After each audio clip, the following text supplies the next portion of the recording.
As nossas queridas crianças que irão receber o batismo, a Helena, o José Pedro, o Lucas Mônaco e o Joaquim Rocha, juntamente com os pais e os padrinhos, sejam bem-vindos à casa de Cristo, à casa do Pai, a esta família que o Senhor então constituiu para corresponder com aquilo que são os seus milagres, as suas graças, acontecendo e atuante no seio da Igreja Católica Apostólica Romana.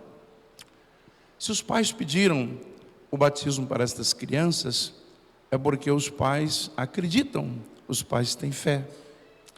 Se vocês, caras crianças, estão inscritas na catequese, se vocês então fizeram ou estão fazendo esta caminhada, significa que não foram os vossos pais, não são os vossos catequistas, não é aqui o Padre José que está vos incentivando nesta caminhada, mas foi o próprio Espírito do Senhor, foi o Espírito de Deus.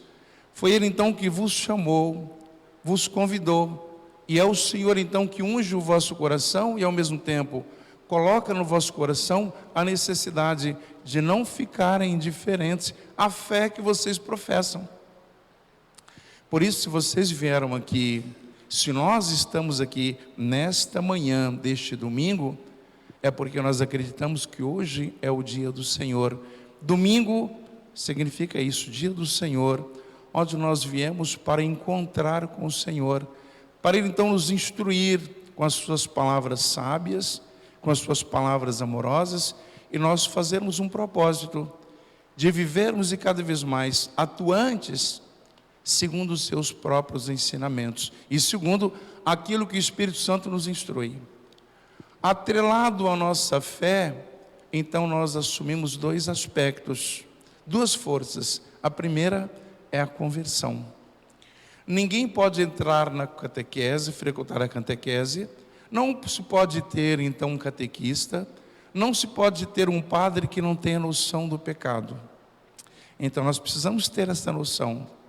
Nós constantemente pecamos, constantemente nós fazemos aquilo que nos convém e abrimos mão daquilo que é a vontade de Deus, que é Pai, que é amoroso, que não nos permite nós cairmos numa ribanceira ou nós então darmos com a nossa cara na porta.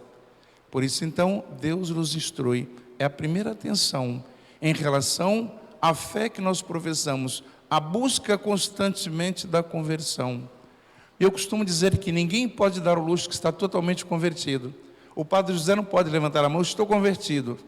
Não, porque eu peco, eu erro. O diácono não pode dizer, não, eu estou convertido, não há problema. Eu vou à missa por ir, mas eu não preciso de conversão. Está errado. Nem o nosso arcebispo, nem o Papa pode dizer isso. Porque todos nós, na condição de chamados e observantes da lei, aquilo que nós vimos no Evangelho, a quem mais é dado, mais é cobrado. Portanto, em relação a esse conhecimento que nós temos, portanto, temos muito mais facilidade de detectarmos os nossos erros, os nossos pecados e bater no peito, pedir perdão a Deus pelos nossos pecados, pelas nossas faltas. Atrelados, conforme dizia, o nosso testemunho de fé, que vem então nosso ato de conversão, vem a perseverança. Por que vocês vieram? Por que nós estamos aqui? Todos os domingos tem que vir à missa. Ou toda semana vamos à catequese. Por quê? Porque nós precisamos perseverar. Precisamos caminhar naquilo que Cristo então vai nos conduzindo. Deus vai nos conduzindo.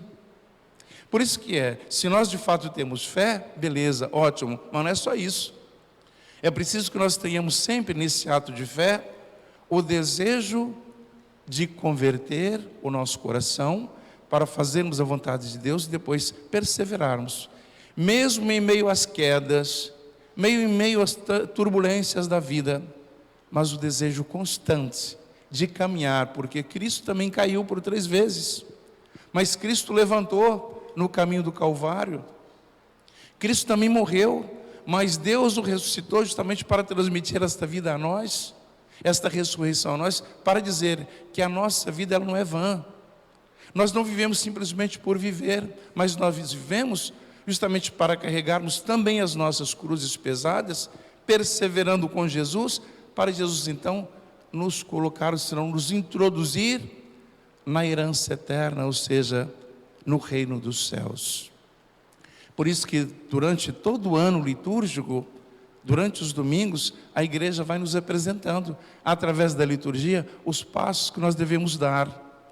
Não sei se vocês se recordam do domingo passado, a questão daquele homem que pediu Jesus, pediu o Senhor para lhe ajudar a dividir os seus bens. E Jesus disse: mas o que eu tenho com isso? Os bens que eu vim trazer, os bens que eu posso disponibilizar, são os bens espirituais. E Jesus então contou aquela parábola de um homem que possuía muitas riquezas. O que ele pensou? Tá bem, se eu sou tão agraciado desta forma, se eu tenho tantos bens, vou derrubar os meus antigos celeiros, vou construir maiores para guardar tudo isso, depois eu vou me alegrar, eu vou deitar, eu vou dormir, eu vou comer, eu vou beber, eu vou regozijar, dizia o autor. E Cristo então disse: louco, hoje mesmo deverá prestar conta da tua vida. E a nossa meditação era o seguinte, de que de fato, dentro desta realidade deste homem, em que nesta parábola havia 53 palavras, não é? 12 delas o homem referia a si: eu que construí, eu é que fiz, eu é que sou. Portanto, bens ou senão, colocando tudo no seu poder, na sua força, como se dissesse: Deus não tem nada a ver com isso. Este homem não tinha parentes, não tinha esposa, não tinha filhos. Este homem não tinha pobre ao seu redor, que ele pudesse partilhar as suas riquezas. O que ele fez? Não, juntou tudo nos seus braços e disse: eu vou me alegrar, eu vou comer tudo isso, eu vou beber tudo isso. Por isso que Cristo então disse na parábola: louco, homem insensato, então hoje mesmo tu deverás prestar conta da tua vida, porque os bens que foram te concedidos foi para tu poderes partilhar com os necessitados. E é por isso que muitos pobres, por isso que muitos vivem na miséria, porque os poderosos então apoderam de tudo isso e falta então aos mais necessitados, ou senão por falta de coragem de muitos também a trabalharem e apostar que Deus agracia não somente meia dúzia, mas Deus agracia todos nós. Portanto, todos nós temos força, podemos trabalhar, podemos conseguir, mas não para nós acumularmos esses bens, mas para vivermos na dignidade de filho de Deus, ou com a grande família de Deus. Porque Deus, sendo Pai, não condena os nossos bens materiais. Deus condena quando nós então ajuntamos, acumulamos e tiramos de quem não tem. Mas Deus quer que nós vivamos, não é todos, na dignidade de humanos, na dignidade de seus filhos. Hoje, através da primeira leitura do livro da sabedoria, é interessante que o autor sagrado coloca uma coisa, de que quando, e é muito próprio dos israelitas, quando eles estão na aflição, quando eles estão nas turbulências da vida, quando estão passando necessidades, o que eles faziam? Lembravam do passado, recordavam o passado, mas o repassado que eles lembravam não era para remoer, não era para sofrer mais, mas para recordar que Deus sempre atuou. A primeira leitura quer nos indicar hoje que nas turbulências que vivemos no presente, nós não podemos nos permitir que estejamos mergulhados nestas turbulências, mas que nós tenhamos sempre o desejo de levantar ou de ser reerguidos pelo próprio Senhor. Por isso que recordar, voltar ao passado, e nós vivemos o presente, projetamos um futuro melhor, mediante aquilo que foi a história da humanidade, a história do povo antigo. Então nós recordamos, não simplesmente para sermos massacrados, mas para nós não cometermos mais os mesmos erros. E veja como isso tem tudo a ver com o sacramento da reconciliação. Muitas vezes nós chegamos no sacramento ou no confessionário, nós não sabemos o que confessar. Nós não temos um momento para prepararmos ou fazermos um exame de consciência. Nós chegamos lá no confessionário e nós nem sabemos que vamos confessar ao Padre ou a Jesus.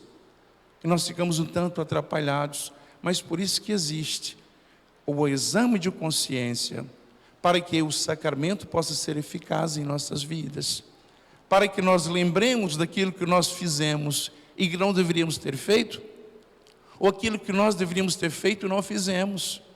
Serve para isso o exame de consciência, serve para nós então voltarmos para os braços de Deus, arrependido do mal que cometemos e não voltemos mais a cometer.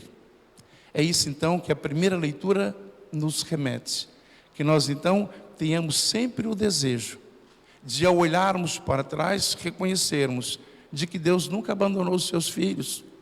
Deus sempre teve a mão protetora, a mão de pai sobre os seus filhos. Por maior pecado que nós cometamos, por mais desorientados que nós estejamos, o desejo de Deus é sempre nos colocar num trilho, é sempre nos colocar num caminho para nós apercebermos e cada vez mais e fortemente a sua proteção, a sua presença paternal. Através do Salmo 32 que nós respondíamos, como é que era o Salmo 32? Como é que está aí no folheto esta resposta que cantamos? Feliz o quê? Como é que é? O povo que o Senhor tem Deus como sua herança, não é? Veja que bonito isso. Deus tem o seu povo como herança, como nós temos Deus como a nossa herança. Não me vem na mente outra realidade senão a do filho pródigo. Quando aquele filho mais novo pediu a parte que lhe cabia, pai, dá-me a parte, e sumiu, foi-se embora. Quando esbanjou tudo que possuía, pôs a mão na consciência e disse: tantas coisas boas que meu pai tem, tantos empregados que têm comida à vontade, e eu aqui passando necessidade. O que o filho mais novo faz? Arrepende-se, porque recordou daquilo que ele tinha na sua casa. Voltou então para os braços do pai.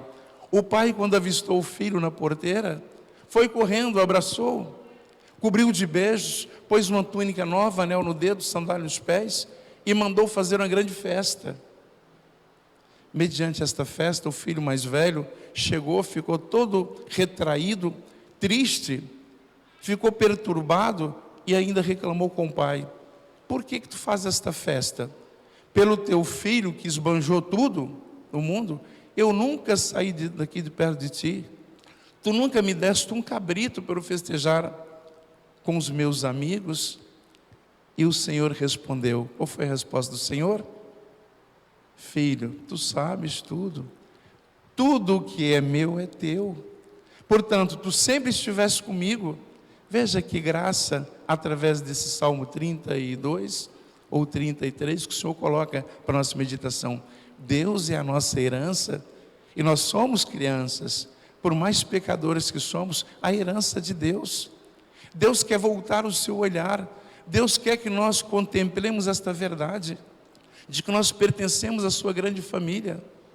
Portanto, que nós não percamos ou diluamos isso que Deus então colocou em nós como herdeiros do trono, herdeiros da realidade celeste. Tudo que é meu é teu, tivesse sempre comigo. Por que nós temos que frequentar a catequese? Por que nós temos por obrigação de vir à missa todos os domingos? Por que nós temos que confessar regularmente? Estivesse sempre comigo. Tudo que é meu é teu. Então os sacramentos, a igreja cristã católica, aos bens que nós comungamos, são provenientes de Deus. E é por isso então que hoje no Evangelho o Senhor vai falar em relação aos bens materiais, que a traça pode roer, a ferrugem pode corroer.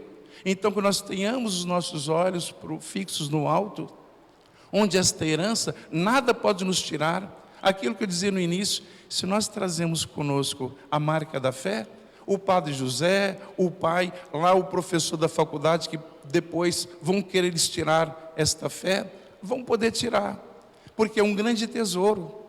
E é por isso então que o autor, ao carta aos Hebreus, na segunda leitura, vai dizer a profissão de fé, vai nos mostrar a fé. Eu costumo dizer que a fé tem que servir para alguma coisa. A fé é nosso suporte. A fé então deve ser o cajado que nós agarramos. E veja que Abraão, considerado como nosso pai na fé, ele foi chamado para conduzir um povo com 75 anos. Quando nós chegamos 60 anos, 65 anos, 70 anos, nós queremos de pendurar as chuteiras. Nós já não queremos mais outra coisa senão aposentadoria. Para nós então recairmos na questão daquele homem do Evangelho domingo passado, já que eu tenho todos os meus bens, a minha aposentadoria, não preciso trabalhar mais. Eu vou descansar, eu vou beber, eu vou comer, eu vou alegrar, vou regozijar, diz. Mas veja que a nossa missão, enquanto vivemos, que seja 80 anos, que seja 90 anos, nós devemos ser sempre trabalhadores da messe. Abraão, com 75 anos, foi chamado por Deus a conduzir um povo a uma terra prometida que ele não viu. E não foi ele que introduziu esse povo, foi Josué. Mas esse povo só pôde perceber da bondade de Deus, conduzindo esse povo por tantos e tantos obstáculos no deserto, 700 anos depois. Por isso então que o Senhor no Evangelho coloca a necessidade de nós estarmos vigilantes. A nossa vigilância compreende-se na fidelidade a Deus e na esperança de que dias melhores virão. Um dos maiores problemas que nós enfrentamos é quando nós esquecemos do passado e esquecemos de projetar o futuro. Quando hoje nós passamos por momentos difíceis, nós mergulhamos neles. Nós esquecemos que ontem não era assim. Hoje está sendo assim, amanhã não será. Foi a mesma condição, a mesma característica do povo que foi tirado do Egito por Abraão para atravessar então o deserto, para conquistar a terra prometida. Mesma situação, que 80 anos, 90 anos que nós vivamos, ou 100 anos, é a nossa travessia. Deparamos com as cruzes, deparamos então com os obstáculos, mas que nós sejamos perseverantes, e esta perseverança, conforme dizia, condiz-se, ou ela é referida à questão da vigilância. Estejam vigilantes. E essa vigilância compreende-se na oração, compreende-se em caminhar constantemente, segundo os desígnios de Deus, a vontade de Deus. E aquilo, a quem mais é dado, mais é cobrado. Se nós queremos conhecer Deus, significa que nós temos que amá-lo mais. Nós teremos que tirar mais proveito da sua divindade, que é a santidade. E ao mesmo tempo que nós nos responsabilizemos para sermos sal da terra e luz do mundo, ou seja, sermos o diferencial. Neste mundo que vive aí em tantos e tantos problemas, mergulhados em tantas dificuldades, mas que nós, na responsabilidade da fé, no qual nós professamos, que nós sejamos testemunhos autênticos e verdadeiros. E é nesta verdade e nesta autenticidade é que Cristo, é que Deus vai nos libertar para esta herança verdadeira, ou esta herança eterna, que é o reino dos céus. Amém?